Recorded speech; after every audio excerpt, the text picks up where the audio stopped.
good day. Caught me at the end of a little session there. Actual fact, that was pretty rope because my circular breathing technique's gone right down the tubes. Max Wallonga, my old ditch tutor, would be turning in his grave if he heard it. But anyway, that's something for me to practice during these periods of isolation which we're all facing. Now, I know a lot of you are finding it difficult to cope with things. You've got various things that you've turned to, your reading, your music, etc. I've really never been much for that sort of thing myself. I'm not a great reader, as anybody who's ever lent me a book will know, and I can only apologise now for that.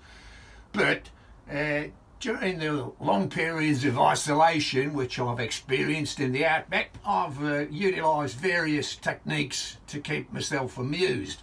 A lot of these are socially unacceptable, of course, but there are one or two things which I'd like to talk to you about which you might find useful. I've always enjoyed whittling.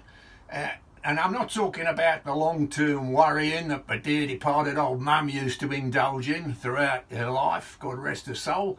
No, I'm talking about the utilisation of simple tools with a piece of wood to make yourself something useful or decorative. You're going to say, oh, it's all very well, but I don't have any tools to hand and I can't get out and buy any. Well, let me put you right on that. My favourite tool is this little knife here, which I've had since I was 15, so that's a hell of an age. Digressing slightly, I remember the day I bought this from Marshall Hancock, the marvellous hardware and tool supplier. Marvellous thing. It's been faithful to me over these years. So that, in conjunction with my household axe here, little hatchet, basically all you need. Bit of wood like this. Over the course of a couple of nights practice, I was able to transform one of these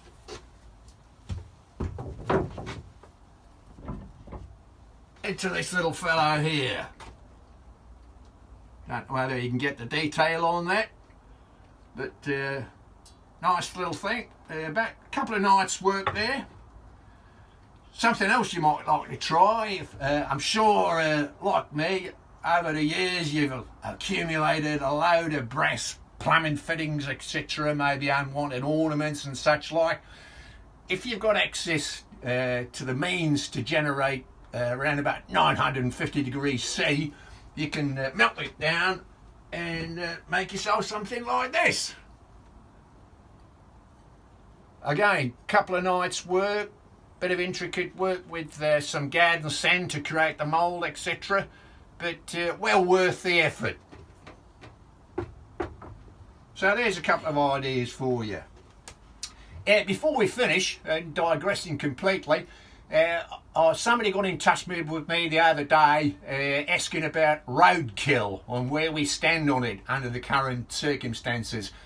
Well, I do have to say that if you're unfortunate enough to wipe out a pedestrian whilst driving, on an essential journey of course, you are still obliged to stop, and I think you can safely say you should morally and legally breach the 2 metre isolation rule just to check on the welfare of the person, and if unfortunately they are deceased, you should have reported it to the authorities.